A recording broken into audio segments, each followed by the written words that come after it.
Regulation 25(3) से देखते हैं रेगुलेशन 25(3) क्या बोलता है और कैसे। ओके अच्छा, इंडिपेंडेंट डायरेक्टर्स की खुद की एक मीटिंग होनी चाहिए ऐसा सभी बोलता है, क्या होनी चाहिए? ओके मतलब ये है कि साल पे एक बार तो मिलो, अलग से ही मिलो, वैसी वाली मीटिंग। तो regulation 25 sub regulation 3, okay, that is independent director की meeting shall hold at least one meeting in a financial year, okay, without presence of non-independent director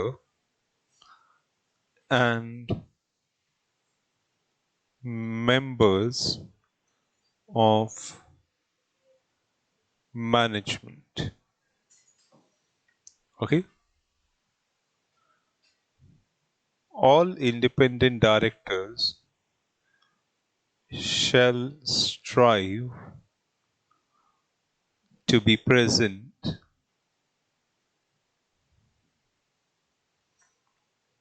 in such meeting, okay. तो साल की एक ऐसी मीटिंग होनी चाहिए जिसमें सारे इंडिपेंडेंट डायरेक्टर्स ही हो, नॉन इंडिपेंडेंट डायरेक्टर्स प्रेजेंट ना हो, and they have to try to be present in such meetings. Clear? समझा? ओके। आपका बॉस उस फेज से गुजर चुका है, आपका बॉस उस फेजेस को जानता है, आपका बॉस जानता है कि ये किस तरीके की मीटिंग होती है।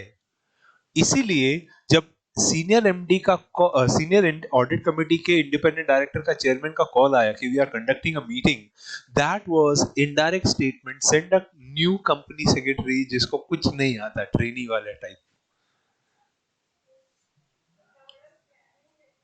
तो तुमको कुछ नहीं आता, why trainees are send in such kind of meetings? Because they cannot report, their statement holds no ground. Correct. So such kind of meetings can be happening in many other fashions also. ये तो मैं just एक example दे रहा हूँ, ऐसे बहुत से meetings होती है। Okay? So be prepared. ये सब चीजें आपको लाइफ में मिलेगी और कुछ टाइम के बाद शायद हो सकता है तुम भी इसका पार्ट हो। ओके क्योंकि ऑफिस में ऐसी मीटिंग होती है। Okay may be secret meeting, may be वो द कॉर्नर वॉल मीटिंग जिसे बोलते हैं, एक वॉल के कॉर्नर में कॉफी जिधर रहता है ना उधर कॉर्नर में 5-6 जन खड़े होकर से कॉफी का कप पकड़ के बस बातें करते ही जा रहे हैं। Okay may be the mid wall meeting, जैसे स्टेप्स के बीच की एक वॉल होती है जहां पे दो लोग फूकते जाते हैं और मीटिंग करते जाते हैं। So these kind of meetings does happen and you can hear this kind of jargons also. Okay लेकिन हाँ वैसे बहुत बार की है। That's what I'm saying. It's coming out of experience. It's not coming out of just fantasies. जब तक ये experience नहीं हुआ था तब तक तो पता भी नहीं था कि ऐसा भी होता है। But then I'm telling you, you will see it for yourself. ऐसा भी होता है। फर्स्ट रिएक्शन उस टाइम पे मेरा रिएक्शन करने का कुछ था ही नहीं। I was like stunned. And I was thinking, which kind of words could I add? Never got the opportunity, but which kind of words they missed it. I could have polished them. मन कर रहा था I should Google it out also. लेकिन चलो जो हो गया सो हो गया, अभी क्या करें। लेकिन ये एक्चुअली करते क्या है? तो रेगुलेशन 25 सब रेगुलेशन 4 बोलता है कि एमडी की परफॉर्मेंसेस चेक करते हैं एग्जीक्यूटिव डायरेक्टर्स की। सबसे बड़ी बात, इनको जो इंफॉर्मेशन मिलती है वो बराबर है कि नहीं। ऐसा तो नहीं इवेंट होने के बाद इनको बताया जाता है। ओके जब situation blow ups then they are inform कि सर ऐसा ऐसा हो गया है। And Is the information so well window dressed कि उनको पता ही नहीं कि हो क्या रहा है? That is a major problem with non-executive and independent director. उनके सामने जो financials आता है वो इतना well dressed हो जाता है, तब तक आपको चांस ही नहीं मिलता कि पढ़ने के बाद समझ में आए कि हो क्या रहा है. And you feel boring about it. क्या यार सेम बैलेंस शीट है, इसमें कुछ हुआ भी है कि नहीं? Who will actually sit and evaluate? No doubt you will send him 7 days in advance before board meeting, लेकिन कौन बैठ के देखता है? क्योंकि उसमें इतना विंडो ड्रेस्ड है, कुछ नहीं. Unless the person is a kind of person who wants to dig deep, who wants to know more, who will ask questions, barring them very few ask. इसलिए तो आपको बड़ी बड़ी कंपनी में इंडिपेंडेंट डायरेक्टर्स वाली मीटिंग में independent director बहुत सारा पूछे, बहुत रेयर ओकेजन्स पे दिखता है. जनरल मीटिंग में वो लोग सिर्फ रहते हैं सपोर्टिंग द मीटिंग, सम और द अदर दे में आस्क क्वेश्चंस, दे पार्टिसिपेट. और मीटिंग के अंदर आप बातचीत कैसे करते हो, ये धीरे धीरे आप डेफिनेटली अगर आप एक्चुअल बोर्ड मीटिंग्स देख पाओगे ना तो सीख पाओगे. बिकॉज कई बार तो आप पेपर बोर्ड मीटिंग ही देखते हो, that is it's not actual board meeting, you constructed on a paper. तो वहां पे कभी वो आर्ट ऑफ कम्युनिकेशन नहीं सीख पाते. मीटिंग में अपने पॉइंट्स को रखने का तरीका, कैसे बात करनी है, कैसे, बिकॉज ये एक ऐसा एरिया है जहां पे आप अथॉरिटेटिवली बात करनी है आपको, कैसे अपने पॉइंट्स रखने हैं. और एज अ सीएस आपको दोनों मैनेज करना है.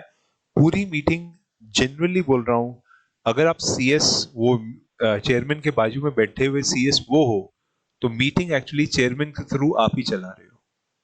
सर एजेंडा ये है, सर ये नेक्स्ट आइटम है, ये है, ये है, ये तुम कर रहे हो.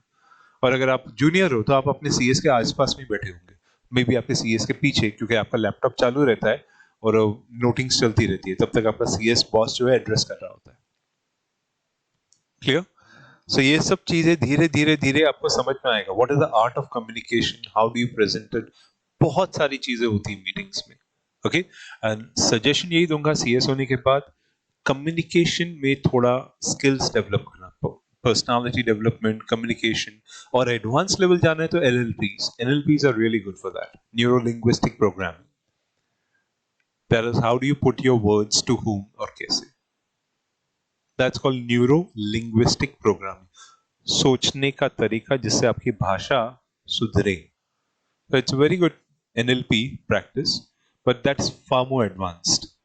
लेकिन do that. हम लोग ने भी पर्सनालिटी डेवलपमेंट में, मैंने भी 2 बार कोर्स किए, स्पीकिंग के अंदर ये सब थोड़ा किया, क्योंकि ये सब चीजें बाहर की दुनिया में चाहिए, ये चाहिए. ठीक है. Regulation 25 sub regulation 4,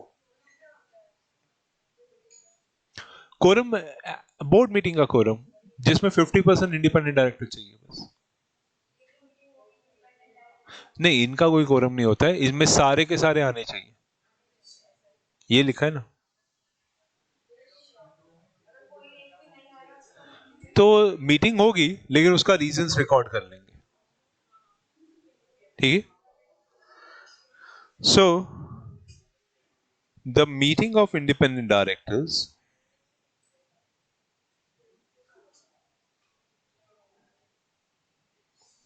shall also include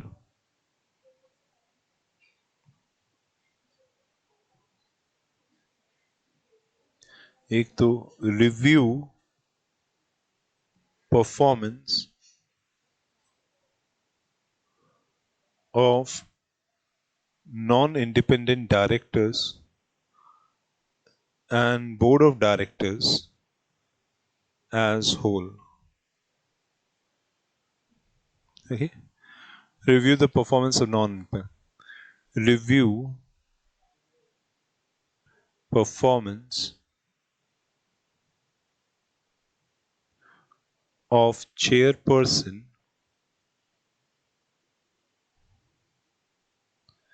after taking into account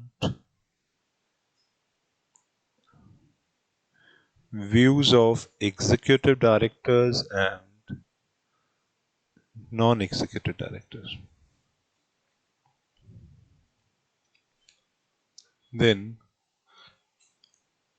assess the quality, quantity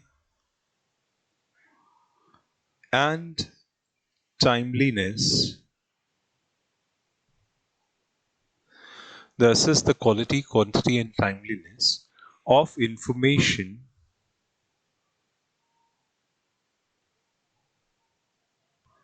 between the management and board of directors that is necessary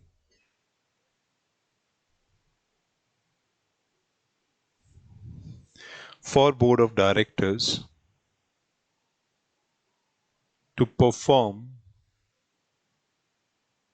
its duties.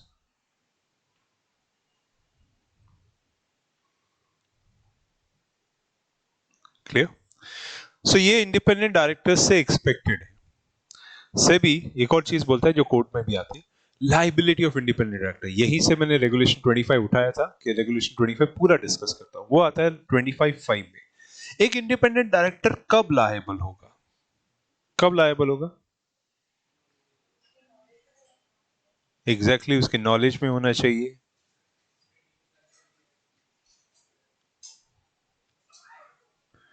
Liability of independent, ठीक है। देखो इंडिपेंडेंट डायरेक्टर्स को liable करने के लिए या किसी भी डायरेक्टर को लायबल करने के लिए उसको पता तो होना चाहिए कि हुआ क्या है, या फिर वो पूरे क्राइम या जो भी हुआ है उसका पार्ट था, तो वो लायबल जरूर है, या उसके कंसेंट से हुआ था। और सबसे बड़ी बात, अगर ऐसा कुछ हुआ जैसे वो पेपर्स में आता था, मनमोहन सिंह जी ने कांग्रेस पार्टी को राइटफुल टाइम पे रोका नहीं, जिसको बोलते हैं नेग्लिजेंस, कि उनको पता था लेकिन वो टाइम पे रोका नहीं गया, जिसको बोलते हैं negligence. May be Manmohan Singh ji ने पर्सनली कुछ नहीं किया बट राइटफुल टाइम पे वो रोका नहीं गया, ऐसा पॉइंट है, तो दैट्स कॉल्ड नेग्लिजेंस। तो वो इंडिपेंडेंट डायरेक्टर राइटफुल टाइम पे चीजों को रोक नहीं पाया। Clear? So a step taken at rightful time, ये शायद सुना भी होगा, a stitch in time saves 9। Okay, that is, अगर आप राइटफुल टाइम पे स्टेप्स लोगे ना तो आने वाले 9 स्टेप्स आपके बच जाते हैं जो गलती को सुधारने में जाते हैं। ठीक है? So that is called liable only for acts of omission or commission which has occurred with his her knowledge. So they are liable only for the act which has occurred with his or her knowledge, or attributable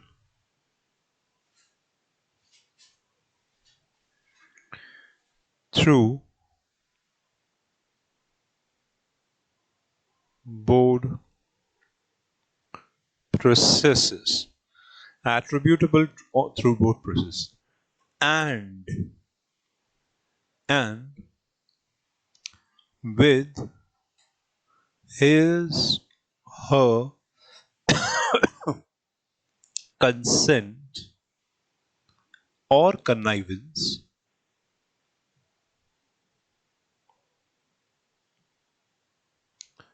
or where he/she not acted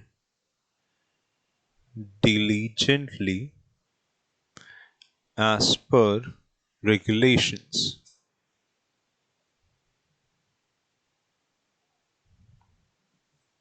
Okay, so remember it should be either as per the knowledge, okay, occurred with the knowledge, or it could be through the board processes, it could be through the consent or connivance, or it could be not acted diligently.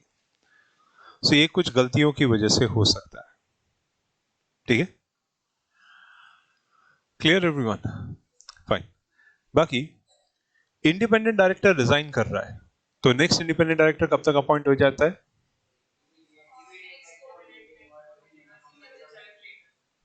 Exactly. अब आया सेबी का झटका। सेबी ने बोला अगर independent director resign होता है 3 महीने में वैकेंसी फिल करो, there is no clause of immediate next board meeting. आज 21st to sorry 3rd August 2021, SEBI strike it off, applicable from 1st January 22। तो सेबी ने वो नेक्स्ट बोर्ड मीटिंग वाला कंसेप्ट उड़ा दिया। तो अब 3 महीने में लिस्टेड कंपनी को इंडिपेंडेंट डायरेक्टर की वैकेंसी फिल करनी है। समझा? इस चीज का ध्यान रखना क्योंकि ये छोटी छोटी बातें हैं। आप क्वेश्चन में पढ़ते समय ध्यान रखना कि ये लिस्टेड कंपनी की बात कर रहा है कि अनलिस्टेड। जनरली पेपर में सारी बातें लिस्टेड कंपनी की आएगी क्योंकि कॉर्पोरेट गवर्नेंस चल रहा है, ठीक है, बट फिर भी क्वेश्चन पढ़ते समय ध्यान रखना।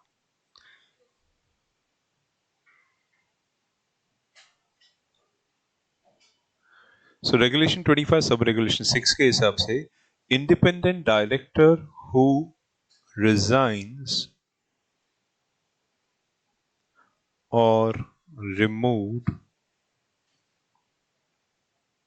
from board of directors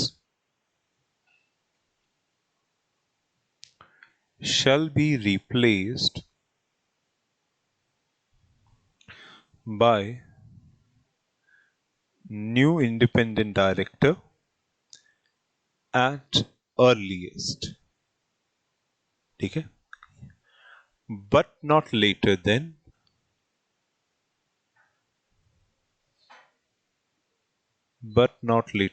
3 months from such vacancy। okay, याद रखना, no next board meeting as stated in Companies Act।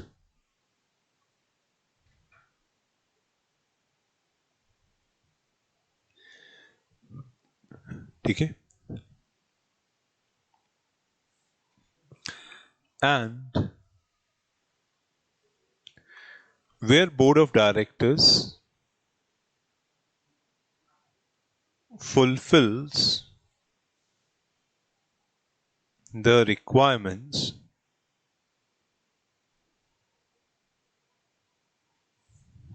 of independent directors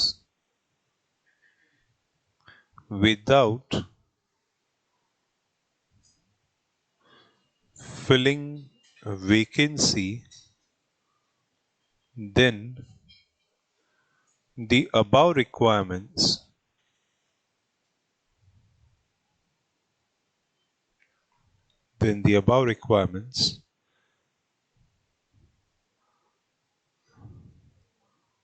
of replacement shall not apply।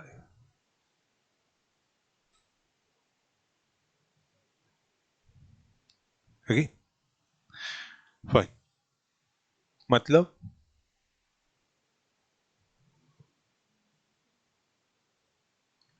what does this line say?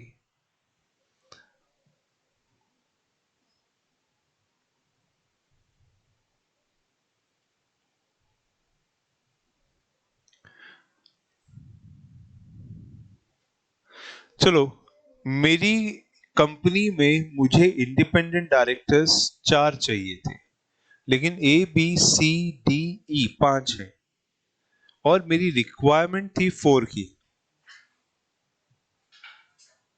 Required 4 independent. अब mister ई resign कर रहा है, so do I need to appoint independent director within 3 months now? No, this requirement will not apply। अब वो 3 months का clause नहीं, तो मैं आराम से कभी भी पीछे आगे देख के हुए जब चाहिए वो कर सकता हूं। इसलिए मैं आपको बोला निफ्टी 50s या टॉप 100 BSE 100 इंडेक्स देखोगे उनके एनुअल रिटर्न्स, तो उनमें नंबर ऑफ इंडिपेंडेंट डायरेक्टर उन्होंने ज्यादा ही रखे, 1 या 2 ज्यादा रखे रिक्वायरमेंट के हिसाब से। So independent director requirement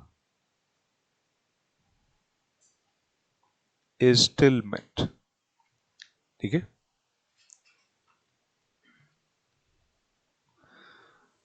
clear?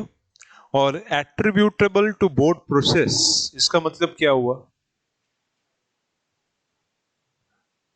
इसका मतलब जब बोर्ड मीटिंग चल रही थी और इंडिपेंडेंट मौजूद था, लेकिन उसने कोई भी ऑब्जेक्शन रेज नहीं किया, यहां तक कि जब चेयरमैन ने बोला कौन लोग अप्रूव करते हैं, तो शायद शायद उसने चीजों को समझा नहीं, लेकिन फिर भी उसने हाथ ऊपर किया। तो that's called forming a part of board process. तो बोर्ड प्रोसेसेस में he did not raise the objection, board processes में he did not even convey that he is not understanding the things, yet he approved it. और ये occasion कभी कभी होता है। Okay, generally ऐसा देखा गया, कभी कभी हम लोग एक कंपनी में जाते हैं जो काफी हद तक इंजीनियरिंग साइड में एक कंपनी है, तो उनके जो एग्जीक्यूटिव्स और आपस में बातचीत करते हैं ना, यू फील लाइक कर रहे हो कुछ होगा इन डेप्थ, अपने को समझ में नहीं आता है कई बार। As far as finance is concerned or figures and numbers are concerned, okay, we can deal with them. लेकिन when they are talking about something which is dealing with technicalities, it sometimes becomes difficult. Clear? ये सब तो देखते हुए ही फिर मैंने वो आगे का काम शुरू किया, अभी काम आना शुरू हुआ, that is a business analyst का। तो फिर वो कोर्स शुरू किया कि यार ये अब समझ में आ रहा है कि इतने इन डेप्थ लेवल पे क्या क्या चीजें है, दुनिया ही कुछ अलग है उधर तो। बिकॉज बिजनेस एनालिस्ट में इतना सारा डेप्थ है यार, वो नहीं पता था। तो ठीक है, सो यहाँ पे इंडिपेंडेंट डायरेक्टर्स का ये पार्ट हो गया, फाइन। अब आए बचे हुए कुछ पार्ट्स। तो एक इंडिपेंडेंट डायरेक्टर्स अपॉइंट हुआ है, उसको कंपनी के बारे में कैसे बताओगे? सर आइए बैठिए, चाय coffee. How will you make independent director newly appointed aware about the company? क्योंकि डिसीजन लेने के लिए पता, हम लोग पहली बार जब इस कंपनी में गए थे, एक पेट्रोलियम कंपनी था, पहली बार मालूम पड़ा कि बॉस 9 तरह के तो पेट्रोल होते हैं। We were not even aware, oils के इतने इतने पार्ट्स होते हैं, डीजल में, ये में पतला मोटा। We were first time, we had 9 types of petroleums. और पहली बार बर्फ बनाने वाली कंपनी में गए। Do you know there are 7 types of ice? जो फ्रिज में बनती है वो अलग है, जिससे इग्लू बनता है वो अलग है। फ्रिज की आइस से इग्लू नहीं बन सकता। There are 7 different types of ice. Smoke ice अलग होती है। First time we came to know smoke ice अलग होती है, ये अलग होती है, वो अलग। like 7 different type। बिजनेस ऐसा भी चलता है, बर्फ बना के भी ऐसे। So first time, मतलब हम लोग तो हैरान तो उसमें हुए थे, यूपी की एक इंडस्ट्री में गए थे। You will be surprised, हमारे सामने एक पर्सन आ रहा है ऑडी कार में, best car, and dhoti kurta पहना हुआ आदमी बाहर निकल रहा है, मस्त आके बैठ रहा है। पता है वो क्या करता है? जो नैपकिन्स मिलते हैं ना, टिश्यूज, होटल मैकडोनल्ड्स, उनकी मैन्युफैक्चरिंग करता है। और उसका टर्नओवर और प्रॉफिट मार्जिन, ईबीआईटी और ये सब, is nearly more than any industry which is earning. यार उसमें भी बिजनेस है, लोग उठा के टिश्यू फेंक देते हैं, लेकिन सोचो उस टिश्यू में कितना बिजनेस है। We were surprised. और हम लोग लिटरली उससे पूछे, सर आप इक्विटी कहां लेंगे? उल्टा आप तो देने के कैपेसिटी में बैठे हो। जैसे नहीं, मैं एक अलग कुछ नया ब्रांच सेटअप कर रहा हूं, उसके लिए चाहिए। और I was looking at this business structure, I was like, इतने छोटे से चीज में भी इतना बड़ा बिजनेस है। मानना पड़ेगा बॉस। ओके, सो यस, इसलिए वो चीजें देख देख के समझ में आने लग गई, घूम घूम के समझ में आई कि क्या क्या चीजें हो सकती है। अभी तो ये समझ में आता है everything is a product out there. Business वाले सब वैसे ही डील करते हैं। ओके, बाकी रेगुलेशन 25 सब रेगुलेशन 7 इस चीज का सवाल देता है कि इंडिपेंडेंट डायरेक्टर को बताओगे कैसे?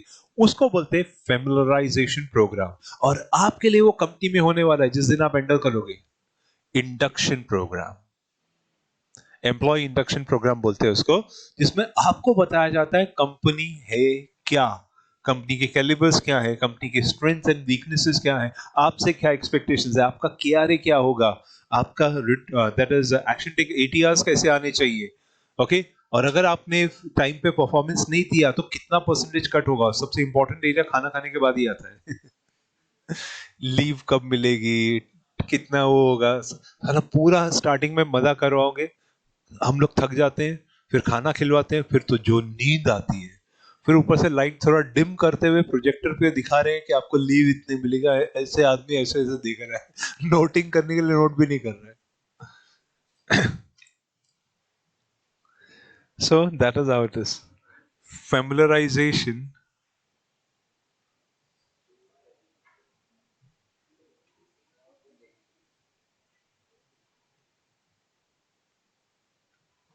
So the programmer, to familiarize independent director, shall include following. So एक इंडिपेंडेंट डायरेक्टर को फैमिलराइजेशन के थ्रू लेके जाएंगे, उसको समझाएंगे कि सर ये होता है, ये होता है, क्या क्या समझाने का है। पर उसको अपनी इंडस्ट्री के बारे में बताओ। एंड दिस टाइम ये इंडक्शन में ना, जिसमें आईडी इंडक्शन होता है, उसमें एक्चुअली जनरल मैनेजर सेल्स आते हैं, डायरेक्टर सेल्स डायरेक्टर, क्योंकि इंडिपेंडेंट डायरेक्टर को समझाना है, तो सीधा top boss. Actually, the directors stand on the dais and they explain what is the industry, what is this. MD also comes in the picture. He explains, और ये meeting almost every director attend करता है, क्योंकि उसको वापस एक refreshing course हो जाता है। Okay, so nature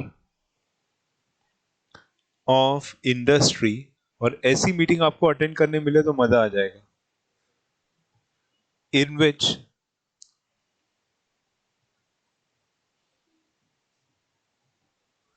listed entity operates. Okay, then business model,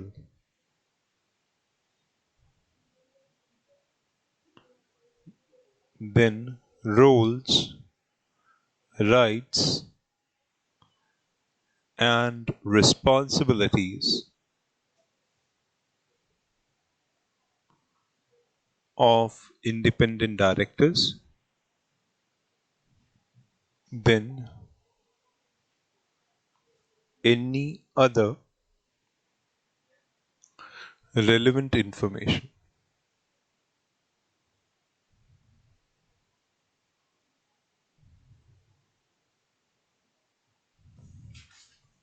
Got it?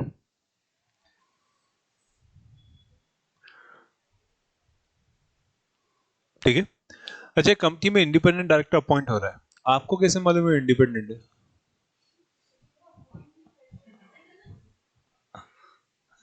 Sir, लेकिन सीरियस क्वेश्चन है यार, वो इंडिपेंडेंट डायरेक्टर है, बन रहा है, लेकिन आपको कैसे मालूम वो इंडिपेंडेंट है? एग्जैक्टली, क्राइटेरिया सेटिस्फाई, आपको वैसे मालूम वो क्राइटेरिया सेटिस्फाई कर रहा है। वेरी गुड, मैं आपको एक नाम देता हूं, आ रहा है इंडिपेंडेंट डायरेक्टर, पता करो जो।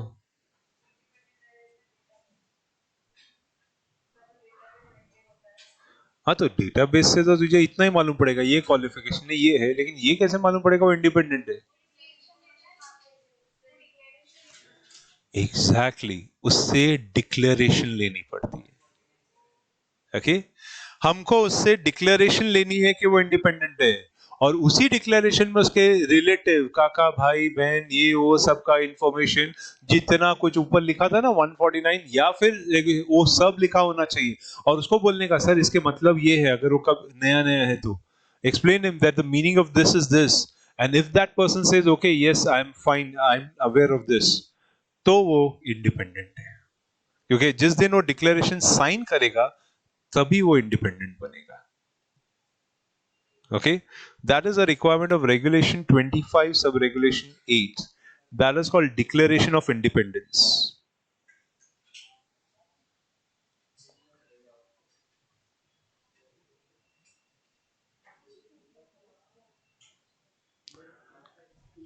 Okay, अरे नहीं रे, जिसको ठंडी लग रही है दृश्यम देखो, Drishyam. So every independent director shall at first board meeting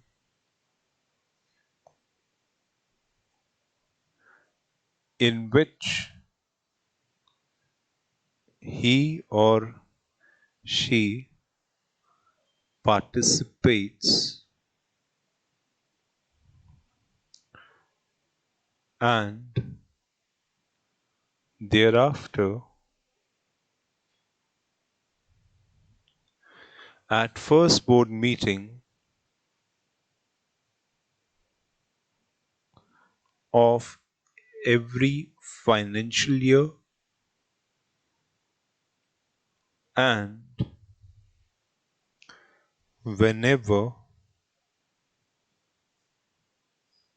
there is a change in circumstances, okay, shall submit a declaration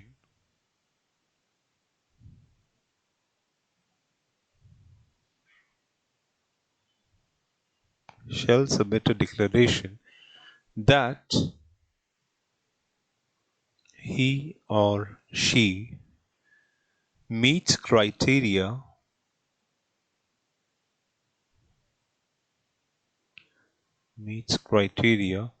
of independence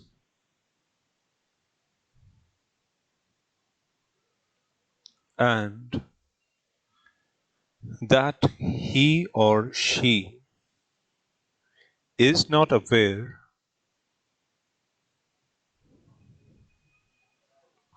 of any circumstances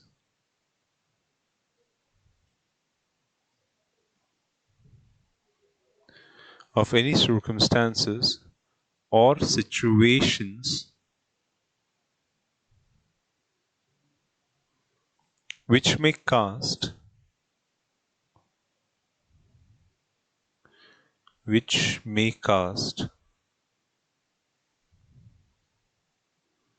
reasonable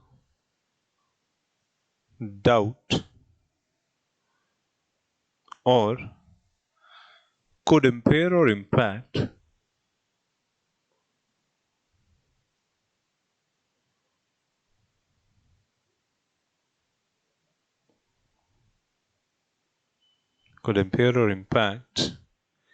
their ability to discharge their duties with independent judgment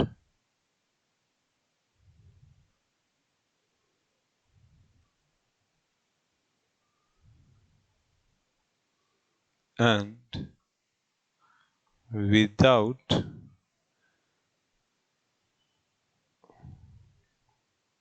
external influence. So एक तरह का ये declaration नीचे लिख के लिखने का that yes, we are independent in all the given circumstances and no situation is affecting or casting down on our independence. ठीक है?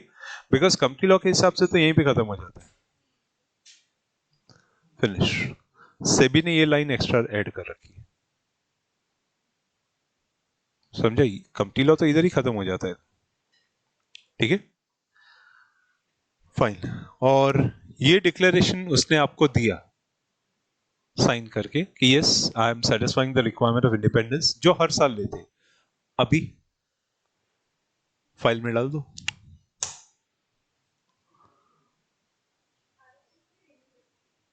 क्या करूं? डिक्लेरेशन आपके पास में आ गया, वेरी गुड. अब क्या करें?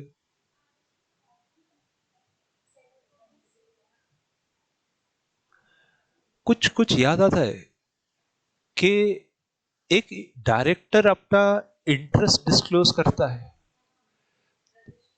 तो जब अपना डायरेक्टर्स इंटरेस्ट डिस्क्लोज करता है तो हम क्या करते हैं उसमें as a CS? Exactly, register में एंट्री करते लेकिन रजिस्टर में एंट्री करने से पहले भी कुछ करते हैं, और सॉरी एंट्री करने के बाद भी कुछ करते हैं। पता है क्या? अरे यार, डायरेक्टर का इंटरेस्ट सभी को क्यों बताऊंगा? उस बेचारे का किधर किधर इंटरेस्ट होगा सब बाहर आ जाएगा। डायरेक्टर्स का इंटरेस्ट, इंडिपेंडेंट डायरेक्टर्स का इंटरेस्ट, सब कुछ बोर्ड के सामने रखना होता है। जब बोर्ड उसको अप्रूव करता है तब रजिस्टर्स में एंट्री होती है। समझा? इसलिए डिस्क्लोजर ऑफ डायरेक्टर इंटरेस्ट में भी आप यही पढ़ते हो, first meeting of every financial year whenever, same वही है। लेकिन जब तक बोर्ड उसको अप्रूव नहीं करेगा तब तक मैं एंट्री नहीं कर सकता। समझा? और डायरेक्टर्स इंटरेस्ट में शायद आपने पढ़ा भी है, the interest has to be given in the board meeting और before the board meeting. After the board meeting तो क्या फर्क है, वो तो फिर नेक्स्ट बोर्ड मीटिंग में गया। क्लियर? सो याद रखना, वो इंटरेस्ट अपने को बोर्ड में पुट अप करना है। वही रेगुलेशन 25 सब रेगुलेशन 9 में डाल रहा है।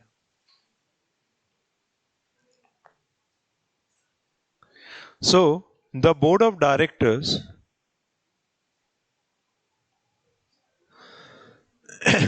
shall take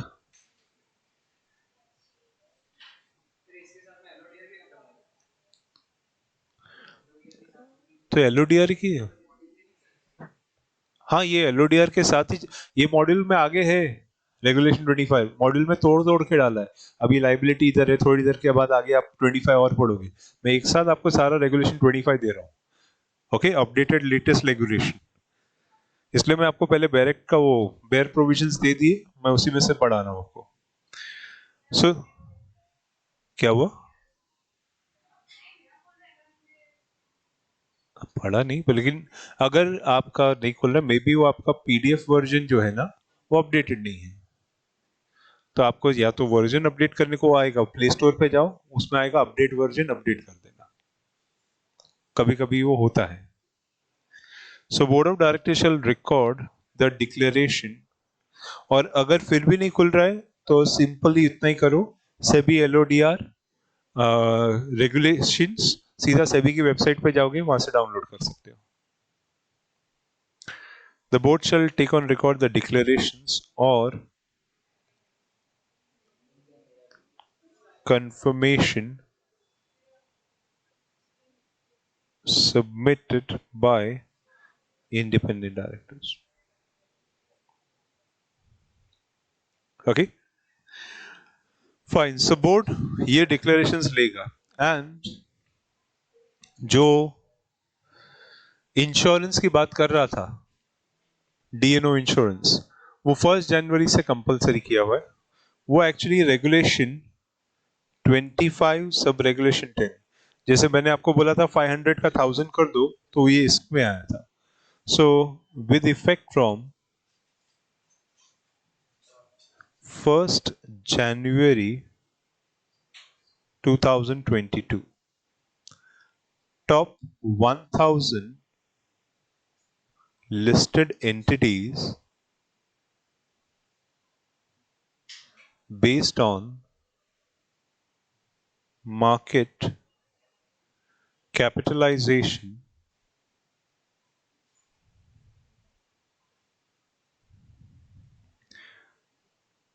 as on 31st March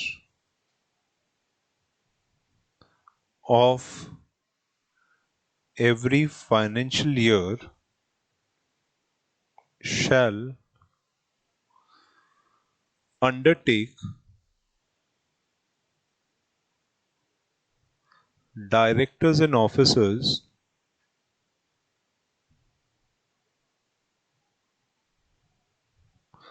insurance,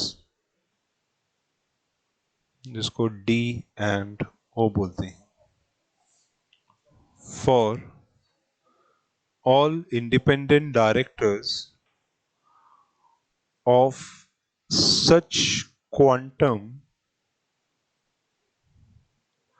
for such risk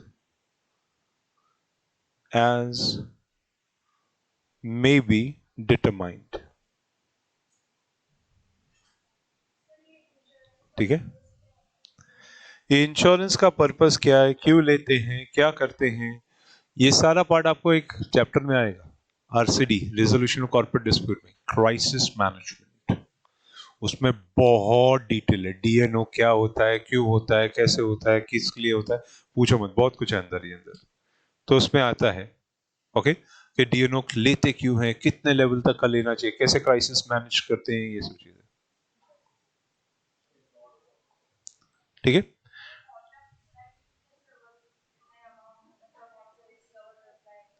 quantum decide करने का काम सीएस का है।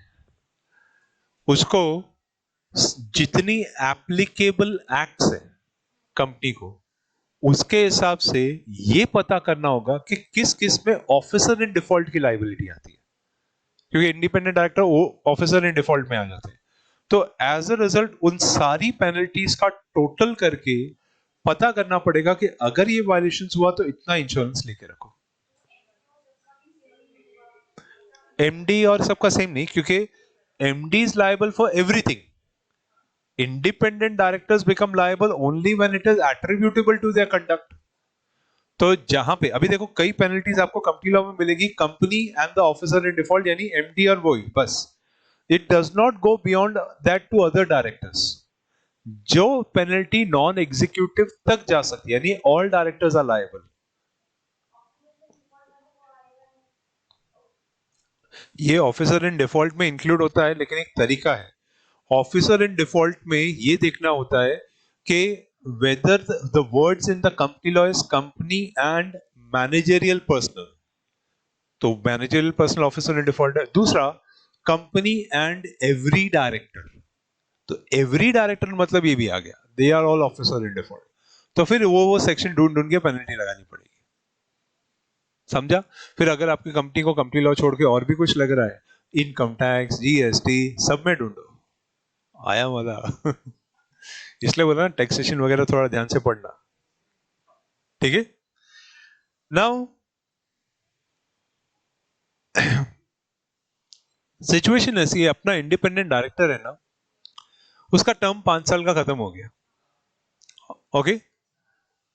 और वो अब होल्डिंग कंपनी में होल टाइम डायरेक्टर बन रहा है। आपको होल्डिंग कंपनी से एक ईमेल आया है स्टेटिंग दैट आपका इंडिपेंडेंट हमारे उधर होल टाइम डायरेक्टर बन रहा है। Is there any legal hurdle in this और इज इट अलाउड?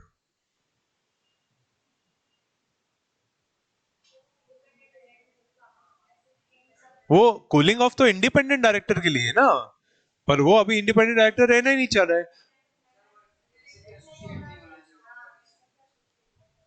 हाँ, तो इसलिए अपनी कंपनी से तो कोई एसोसिएशन नहीं, वो होल्डिंग में जा रहा है। होल्डिंग कंपनी में होल टाइम डायरेक्टर बन रहा है, एम्प्लॉय बेस्ड डायरेक्टर। ओके, क्योंकि इस 10 साल के एसोसिएशन में इंडिपेंडेंट डायरेक्टर के अच्छे खासे संबंध हो गए थे। Okay, so you can say contracts communication led into a good contract.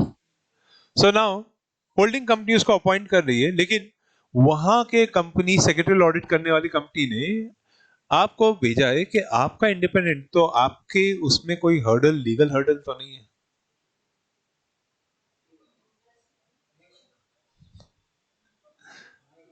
क्योंकि वो इंडिपेंडेंट डायरेक्टर नहीं बन रहा, इतना मेरे को मालूम है। कूलिंग ऑफ पीरियड का फिर कोई सवाल ही नहीं उठता है। अब वो होल टाइम डायरेक्टर बन रहा है।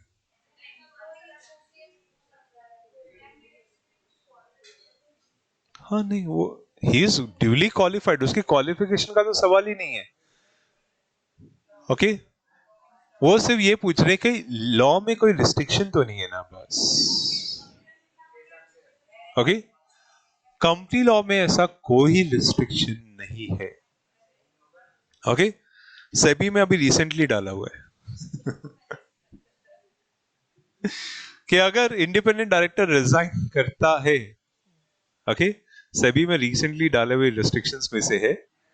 सो 3 अगस्त 2021 को जब सेबी ने नया डाला था प्रोविजन, तो उसमें से ये जो रेगुलेशन आप देख रहे हो, दैट इज रेगुलेशन 8, 9, 10, ये सब नए डाले हुए हैं। ये पहले इतने नहीं थे। सो इसमें 10th रेगुलेशन के बाद 11th रेगुलेशन नया डाला था कि इंडिपेंडेंट डायरेक्टर जो है वो किसी भी होल्डिंग सब्सिडरी एसोसिएट में होल टाइम डायरेक्टर नहीं बन सकता। हाँ, इंडिपेंडेंट डायरेक्टर तो कूलिंग ऑफ पे रहेगा ना। हाँ, एम्प्लॉय बन सकता है, डायरेक्टरशिप पे नहीं आ सकता। ओके, फिर सवाल उठा कि सर जिसका 5 साल खत्म हो गया, तो सभी ने बोला the independent director who resigns from the listed entity, okay, can not. अब वो तो इंटरप्रिटेशन ऑफ स्टैट्यूट्स में जाएगा कि resignation includes termination from services और not.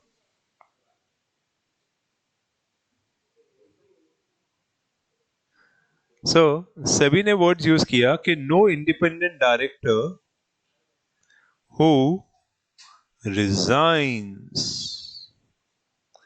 from listed entity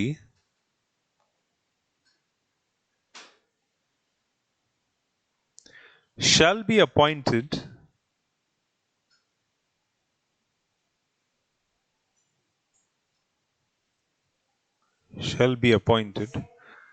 as executive whole-time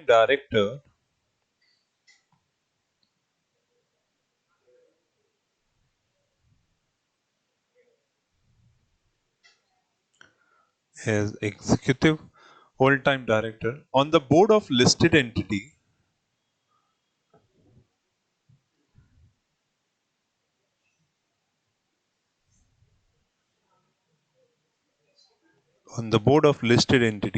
or its holding subsidiary or associate company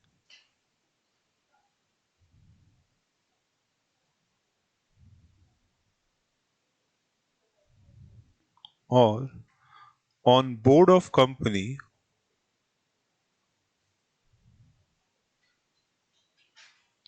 in promoter group।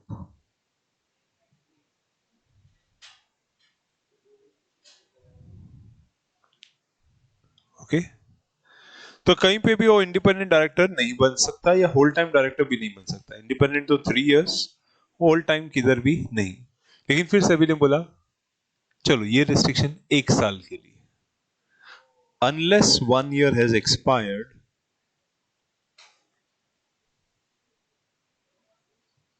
year expired from date of such resignation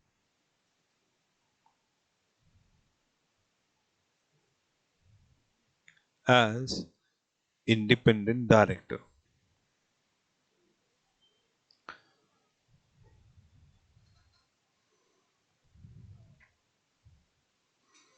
Okay, unless 1 year has expired।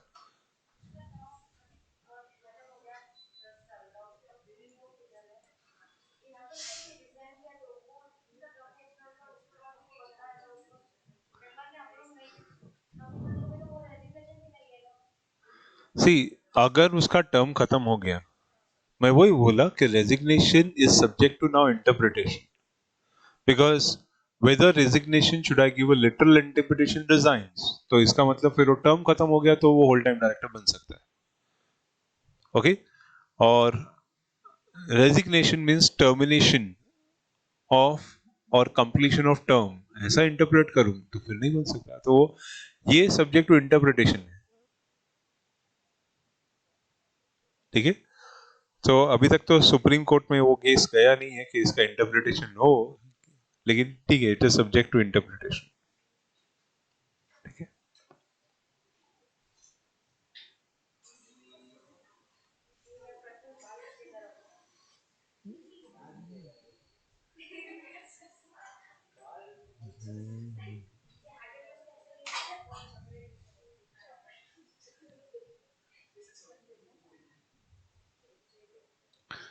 Clear. ठीक है, अभी ये जगह पे आके सेबी का regulation 25 खत्म हो गया। ठीक है, लेकिन अभी इंडिपेंडेंट डायरेक्टर खत्म नहीं हुआ, सेबी का रेगुलेशन खत्म हुआ, इंडिपेंडेंट डायरेक्टर खत्म नहीं हुआ। अभी दूसरा पॉइंट सेबी और मिनिस्ट्री ऑफ कॉर्पोरेट अफेयर्स और इनके सामने एक आया था, जब आप किसी भी कंपनी का चेक बाउंसिंग केस देखो, तो सुप्रीम कोर्ट ने भी ऑब्जर्व किया, कंपनी और उसके सारे डायरेक्टर्स का नाम केसेस में डाल देते थे, बराबर, एज इफ सभी के सभी गुनहगार हैं। अगर कोई केस देखो जिसमें डिपार्टमेंट, गवर्नमेंट का डिपार्टमेंट भी कोई एक्शन ले रहा हो, जैसे कंपनी ने पर्टिकुलर लीगल मेट्रोलॉजी का वायलेशन किया है, कंपनी ने जीएसटी बराबर नहीं किया है, ये सब तो कंपनी और उसके सारे डायरेक्टर्स का नाम डाल देते हैं। सवाल इंडिपेंडेंट डायरेक्टर का ये है आपसे कि am I liable for every kind of civil और क्रिमिनल प्रोसीडिंग्स?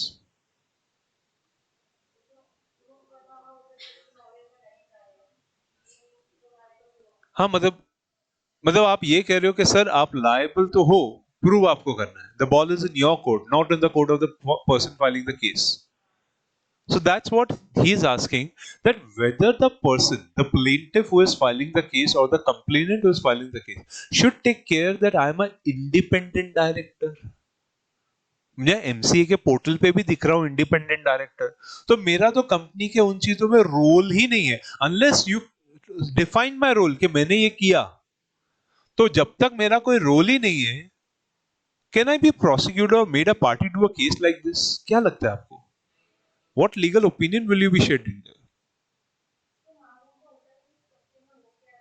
हाँ, वो बोलता है मुझे मालूम होता है, लेकिन उसमें मेरा रोल क्या है, मैंने क्या काम किया है उसमें? अरे पर काम करने के बाद बोर्ड मुझे बता रहा है कि हो गया। ओके, क्योंकि कंपनी में नोटिस आया और नोटिस सारे डायरेक्टर्स को गया, जिसमें उसको भी नोटिस मिला, उसने पूरी कंप्लेंट पढ़ी, कंप्लेंट में उसका कोई रोल नहीं लिखा हुआ है, उसमें ये लिखा है एमडी ने ये किया है, एमडी ने हमको चेक साइन करके दिया, कंपनी ने कॉन्ट्रैक्ट ब्रीच किया है और कंपनी के सारे डायरेक्टर्स लायबल है, तो उसमें भी उसका नाम भी लिखा है। And he is now fed up, he is asking you as a legal expert that he should be screwed up for everything happening in the company even though he's an independent non-executive director.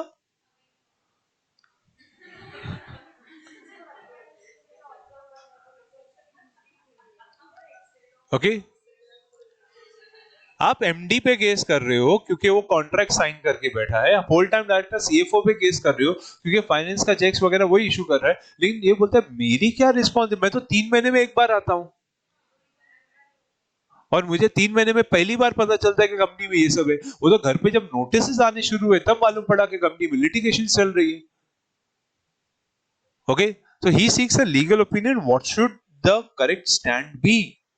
और ये legal opinion independent directors ने, काफी सारे directors ने पूछा था ministry of corporate affairs को कि सर आप एकदम क्लैरिफिकेशन दो कि हमारी लायबिलिटी क्या है, नहीं तो बहुत ट्रबल्स हो जाएंगे। फिर एक डेट पे ये क्लैरिफिकेशन आया था 2 मार्च 2020 को, ये था 2 मार्च 2020 को क्लैरिफिकेशन दिया था जनरल सर्कुलर से। They clarified that under 149(12) there is a non-obstante clause which provides the liability of independent directors not being the promoter or KMP only to the respect of omission or commission which has occurred with his knowledge or attributable to his conduct. The crux was this, that IDs and NEDs should not be added in any civil or criminal proceedings under the Act unless mentioned criteria is met. मतलब जब तक आप IDs और NEDs, independent directors और non executive के role, attributable conduct, act और omission ये complaint में नहीं लिखते हो, तब तक उनके खिलाफ कोई भी केस फाइल करने का पर्पस नहीं बनता। Okay, and non-promoters, non-KMP, NEDs would exist in the following case. Directors nominated by the government, they are nominee directors, no case should be filed unless their role is defined in that. Then directors nominated in the public sector, financial institution, the bank, they are also nominee directors. Directors appointed by the tribunal 242 section के हिसाब से. Clear? So the nature of default is crucial for adding the officers. And all instances, records and registries has to be maintained or the minutes has to be in compliance, including the NCLT under the Act, and are not responsibility of the IDs and entities unless a specific requirement is stated. The responsibility of entities ordinarily arise where there are no whole-time directors or KMP. तो अगर ऐसी situation आई है कि company के सारे managing team ने resign कर दिया, तब ऐसी सिचुएशन में NEDs can be held responsible, क्योंकि अब पूरा बिजनेस यानी नया मैनेजमेंट अपॉइंट करने का काम उनका है, और अगर नया मैनेजमेंट इनकॉम्पिटेंट है या उनसे कुछ गलती हुई है तो NEDs can be held liable. Got it? Clear? So ये clarification ministry of corporate affairs ने इशू कर रखा था इन दिस रिस्पेक्ट।